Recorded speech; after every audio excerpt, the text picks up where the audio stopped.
Ladies and gentlemen, boys and girls, children of all ages, it is my pleasure to introduce to you today the heavyweight champion of the Warframes, fighting out of the red corner. It's Atlas, weighing in at 300 health, 300 shield, and 450 armor at max rank. It is the One Punch Machine. How the devil are we, boys and girls? Shanksy here, and today we're going to continue our A to Z of Warframes, and we're going to kick it off with Atlas. Demonstrate his abilities. At the moment, his number one is the One Punch Machine, his bread and butter, blasting them out into oblivion. You know it makes sense. Number two is his ability to put up a bulwark in front of him. Number three is the ability to turn his enemies to stone with just one look, because he's that damn scary. And his number four, his ability number four, are his rumblers in the jungles. How the devil are we? So we're going to go break into the skills of Atlas in a lot more detail and really get into the bare bones of this Warframe. So Atlas can be farmed out by completing the Jordis Golem. Okay, so you need to be able to complete the Jordis Precept quest, and then after that continuously farm that out by beating the Jordis Golem. The real big bit about Atlas and really understanding how to use this Warframe is to be the ability to understand his passive, his rubble. So rubble is a unique pickup item to Atlas that drops from petrified enemies and the rumblers upon their death. Rubble restores health to Atlas if he's injured, or if he's at full health, it grants him 50 additional armor, which does decay over time. So each petrified enemy or each rumbler will drop one piece of rubble that restores either 50 health or provides 50 armor. Rubble remained on the ground for about 30 seconds. No other Warframe can pick it up, only Atlas himself. Petrified enemies killed by landslide grant either 75 health or 75 armor dropped in their rubble. Your rumblers will also drop less health / armor depending on how badly they are injured during the course of which they've been out. So it's worth bearing that in mind. The rubble is absolutely huge to give him that sustainability, that ability to really heal himself and to make himself very, very tanky. So the max amount of armor that you can accumulate using rubble is 1500, and keep in mind it does decay at a fair old rate of 5 armor points per second. So if you pick up 50 armor, you've got 10 seconds until you've got no armor. So you really want to be trying to grow that armor, keep yourself at full health, and then obviously the more armor that you have, the easier it is to keep yourself at full health, etc, etc, etc. So his first ability is Landslide, and in my opinion this is really his bread and butter. Bash enemies with an exploding sliding punch, repeat for a devastating combo. Petrified enemies will take extra damage and drop rubble when destroyed. Rubble can hit Atlas and punch for his armor. So the initial ability strength on this is 100, 200, 300, 350 for one hit. Then it scales up to 200, 400, 600, 700 for the second hit. On the 3 hits plus, its base damage is 400, 800, 1200, 1400. However, this is where it gets really, really interesting. His damage is affected by his ability strength, the melee combo counter, and all of the mods that are on his melee weapon. So as an example, you can use Pressure Point, Shock and Touch, Intensify, Steel Charge, Collision Force, True Steel, Organ Shatter, Weapon Augments in certain points as well as Riven mods. So all of this bonus damage is going to add to his one punch, and literally you can get to the point where you are one punching Thor in the face. And who doesn't want to do that? Now there's a few mods that won't work, such as Covert Lethality. A lot of the Acolyte mods won't work as well. and some of the weapon's bonus abilities actually work as well. So, for example, the Maya has the ability to grant 10% toxin damage to him, and he also scales with the Venka Prime's modified melee combo counter. So there's a few weapons that make more sense on him to use as a stat stick, as it were. He's invulnerable while dashing as well. So when you do dash forward towards an enemy, you do actually turn invulnerable for a short space of time. His impact radius is affected by range. However, his dash is not affected by range. So it's up to you if you want to look towards building around that ability. Landslide can be recast within a 1 second window to perform a repeating combo chain, and each successive hit deals increasing damage. So combo window is affected by ability duration and cannot fall below 0.5. So even if you go for negative duration, it cannot fall below 0.5 seconds. Its synergy is really important with this as well, to use it with his third ability. Casting Landslide requires line of sight as well, so you need to be able to see at least a portion of the enemy to be able to dash forward. Look at that, just punching Ball in the face. Love it. Shattering Impact does not work on this ability, although it does deal impact damage, and Landslide is affected by and can trigger Warframe arcanes as well. So it's a really, really important skill, and to be fair, in my opinion, it is his bread and butter. So building around the damage, the ability strength, and obviously efficiency to keep yourself being able to use it is a real, real good idea. So his Tectronics is his second ability. Summon a rock wall, a ball rock, activate again to send the rocks crushing forward towards the enemy. You can also cast your third ability to petrify it, for it to do either extra damage when putting it forward, or the ability for it to maintain more damage as well.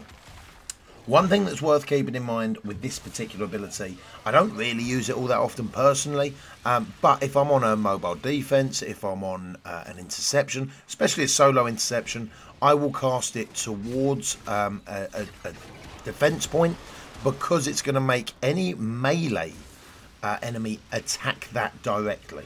So rather than going for the actual defense points, or rather than going for the interception point, they're going to spend a load of time trying to beat up this wall that's doing absolutely nothing, just because it's blocking their path. Good times. So rolling and explosion damage are affected by ability strength, and enemies affected by rolling damage are ragdolled. The explosion damage does not bypass obstacles, so you need line of sight, or it needs to be able to hit them as well. Explosion radius is affected by ability range, while the roll distance is not, so it's only ever going to roll for a certain amount of distance. The synergy is really good with this, because you can cast Petrify on the bulwark to harden itself and turn it into a petrified bulwark. That's going to do even more damage and sustain it a lot more health while things are attacking it.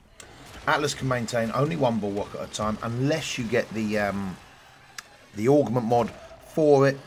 However, personally, I wouldn't recommend it. So his third ability is Petrify. Atlas's hardened gaze will fossilize foes, heal rumblers, and create petrified bulwarks. When shattered, petrified enemies drop healing rubble for Atlas.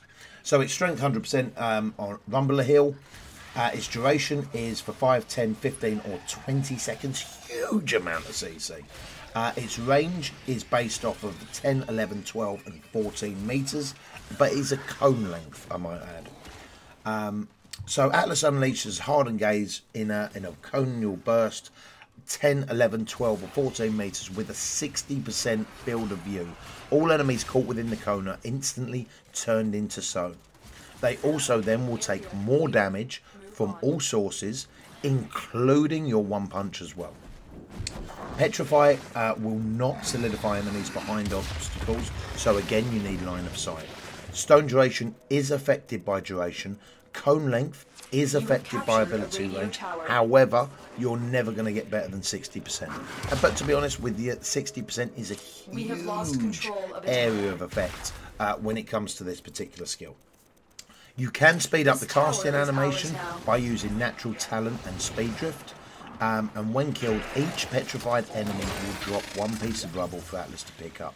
Now again, if you petrify them, then use your first ability, they will drop 75 health or 75 armor as a result of killing a petrified enemy with the first. So the synergy between his first and second, in all fairness, the synergy between all of his kit is really nice, but particularly his first and second. Bosses and capture targets cannot be petrified.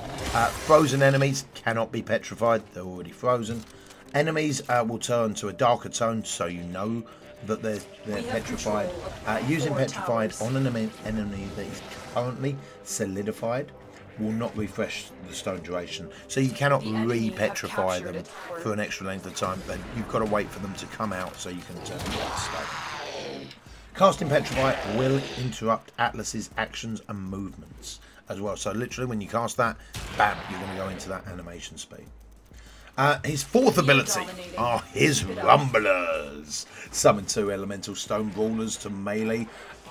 Summon petrified enemies in close proximity at Atlas. When finished, Rumblers will collapse into a pile of stone and heal and roll. So really, really good ability.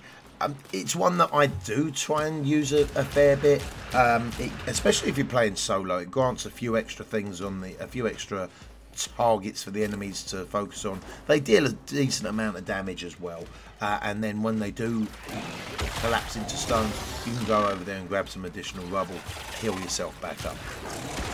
So the number of Rumblers is not affected by mods. You can use an augment mod to instead of summon 2 Rumblers into a big Rumbler, but it's up to you if you want to do that.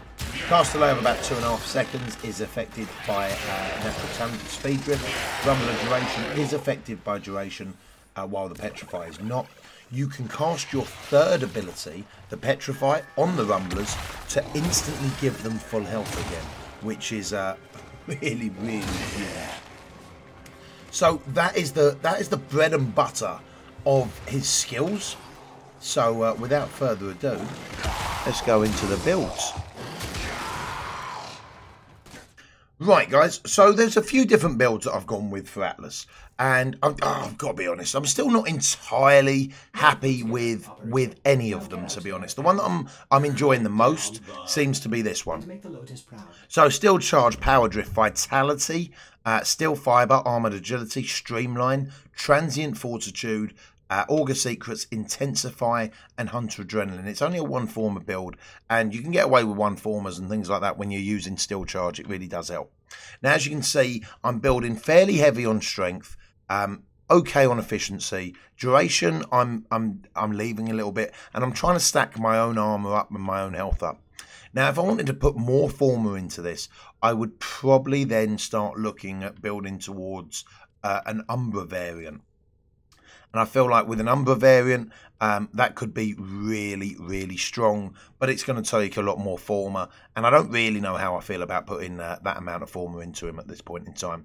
Don't get me wrong, he's a lot of fun, he really is. But I don't know if I want to start investing 4, 5, 6 former into him to make him the complete build. But maybe once we're done with all the A to Z, we will go back and have a little look. So I would recommend playing around, seeing what you're trying to build towards. But as I say, strength and efficiency in my mind are really, really important. I'm also always running Zenoric on him for that extra efficiency. I really recommend Energizing Pulse, Energizing Dash. Really keep that efficiency up so you can keep spamming your 2 and your 1 and your 3.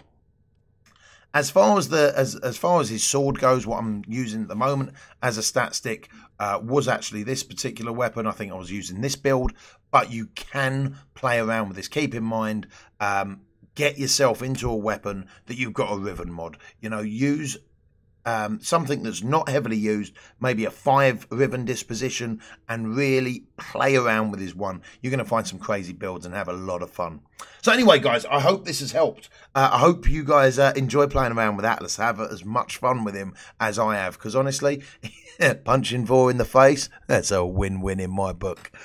So yeah, hope you've enjoyed it. If you have, don't forget to hit that like button. If you've got any questions on the build, any suggestions, what's your favourite build that you run in Atlas, don't forget to leave them down in the comments down below. And if you want to see the rest of the A to Z series, don't forget to hit that subscribe button, turn them notifications on, and we will be coming up with Banshee hopefully in a few days' time. So if you want to talk to me over in person, guys, you can find me over at my Twitch channel, which is www.twitch.tv/Shanksy, and I'm over there 7 days a week, baby. I hope to see you over there. Until then, peace be the journey, and you take it easy. Mwah!